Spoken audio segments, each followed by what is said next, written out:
देखा बर्तमान जो रोचे स्थिति गतकाल जो लघुचाप क्षेत्र सक्रिय थिला सुदृश लघुचाप क्षेत्र ताहा आज दुर्बल हो सकाल समय आम दक्षिण पश्चिम जो रोचे एवं आंचलिक पाणीपाग विज्ञान केन्द्र पक्षर सूचना मिली राज्य में जारी रही वर्षार प्रभाव आसंता 6 तारिख पर्यंत प्रबल वर्षार संभावना रही एने आज 20 जिला को येलो अलर्ट जारी करिछि पाणीपाग विभाग। जदि आपण माने हमर भिडियोटी को नुआ कर देखुचंती भिडियोटी को लाइक कर दी चैनल टी को सब्सक्राइब कर देबे जहा फल हमर समस्त लेटेस्ट खबर आपण माने सर्वप्रथम पाई परिबे।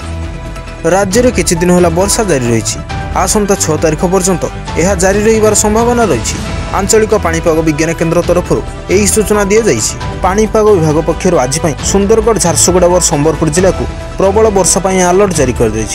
सहित बालेश्वर भद्रक केन्दुझर और मयूरभंज जिला को प्रबल वर्षा सहित बिजुली घड़घड़ी होवार आशंका कर उत्तर उपकूल सह अभ्यंतर ओडिशार प्रबल वर्षा नहीं येलो वार्निंग जारी होइछि। एही सब अंचल सतर्क रहिबाक परामर्श जारी कर आसंता 6 तारिख पर्यंत यह जारी रहिबार संभावना रही।